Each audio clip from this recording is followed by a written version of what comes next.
my name is Michelle, and basically, I want you to imagine going to a premiere to a movie theater, and you've been wanting to watch this movie for a while, and you got the day that it premiered tickets.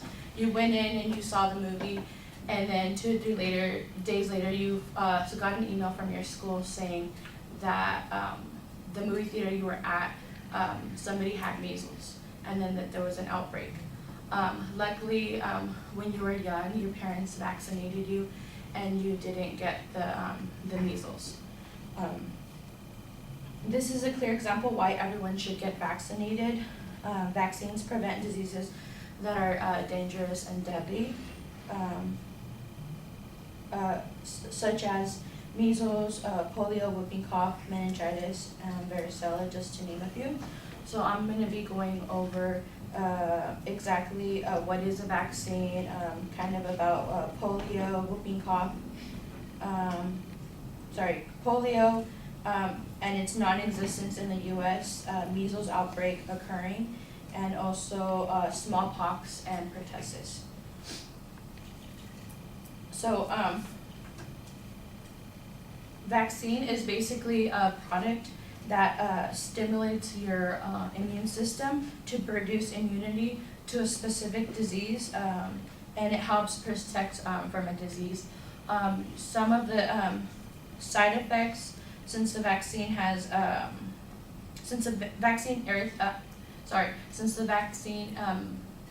imitates a disease, sometimes people get like fever, they get sore on the site of where they get it, but it's normal and expected because it's basically the body building up immunity. And then kind of to go over polio, it's a highly infectious disease and it causes paralysis and can be deadly. Once it was considered the most feared disease in the U.S. in the early 1950s, before vaccines, around 15,000 cases of paralysis each year in the U.S. Because of polio. And then in 1955, when vaccines started for polio, cases rapidly fell to 100 cases in the late 60s, and then fewer than 10 cases in the late 1970s. And then polio has been eliminated from the U.S., and there has not been a case originated from the U.S. since 1979, but there has been people who have traveled out of the U.S. Where there is like outbreaks, and they come back because they weren't vaccinated. They come back, and then that's how it's been spread. But the last one was in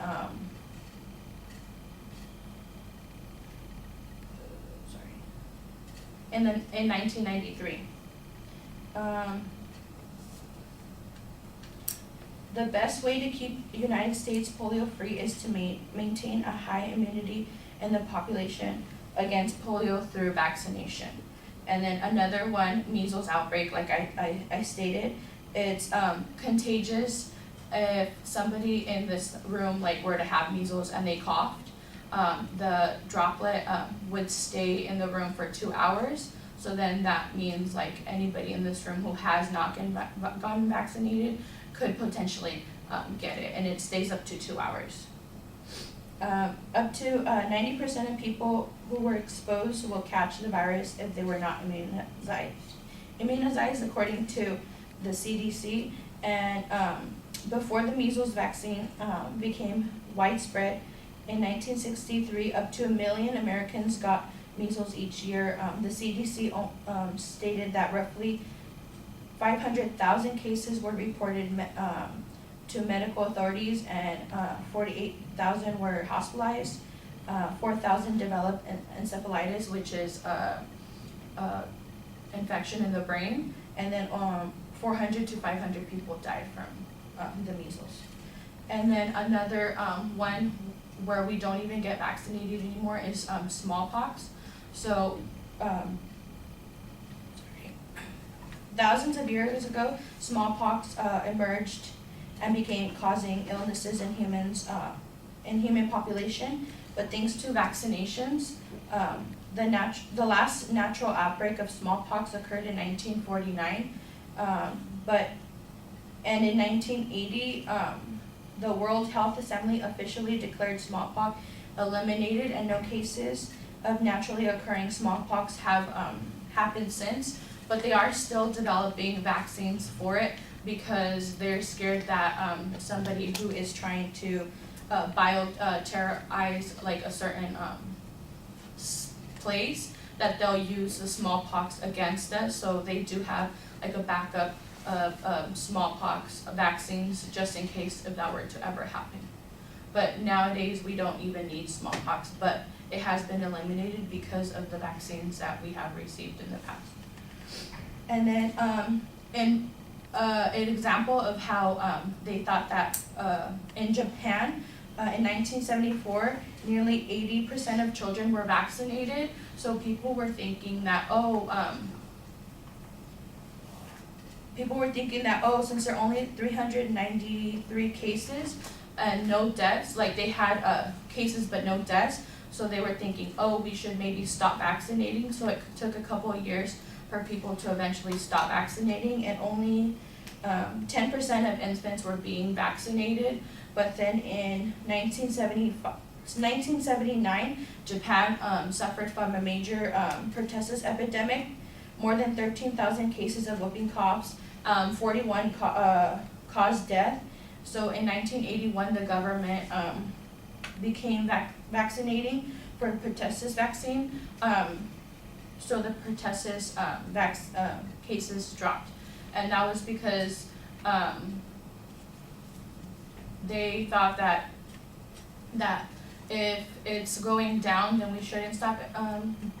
Then we should stop vaccinating. But in reality,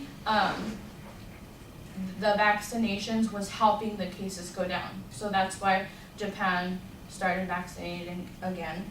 And then some reasons to avoid vaccination would be having a weak immune system, people who take immunosuppressant medications, people with cancer. So it's always best when you are having certain medications, make sure the doctor reviews it.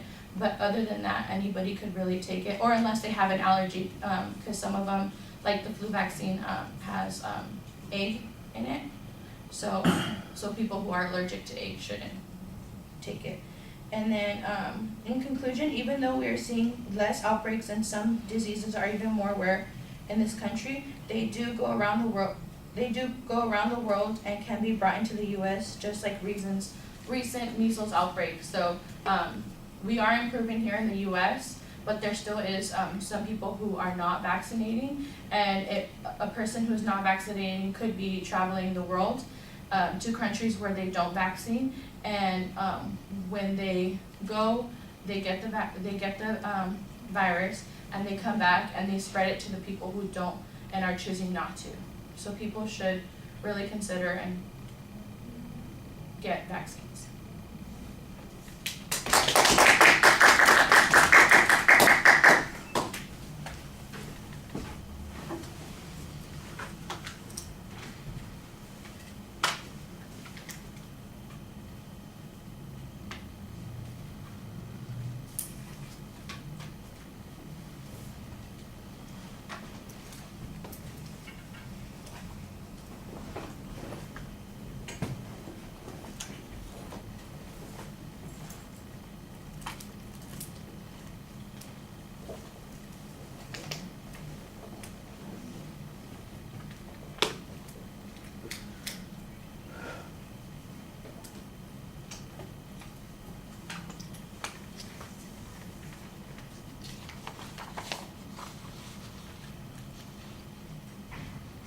All right, Aurora, you got some comments? Yes. Well, the introduction was okay. She her point.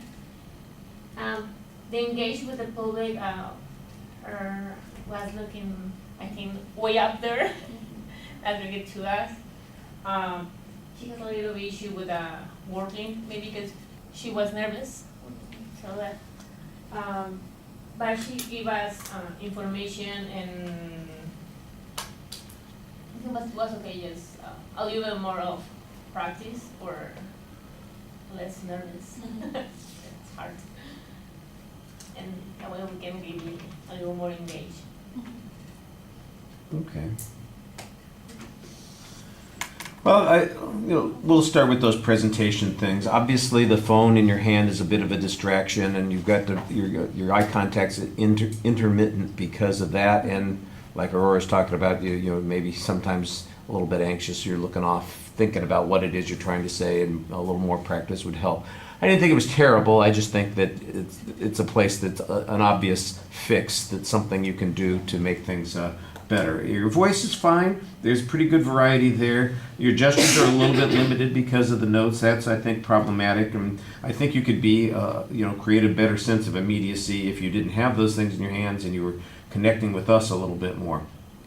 The start of the speech, the hypothetical of getting measles as a result of going to a movie theater, I think that's pretty good. Nice audience analysis, because I'm likely to be in a movie theater most weeks. I think you could tie that in a little bit with some of the fears that are going on right now. You mentioned that there are current measles outbreaks. It would be easy to point out that there are situations where people in schools or who eat in restaurants or who visit a particular location like a movie theater are often, contacted for these kinds of issues. And we've got current events that reflect that. And I think that instead of just a hypothetical, you could follow up the hypothetical with an actual example of something like that and make it a little bit more engaging.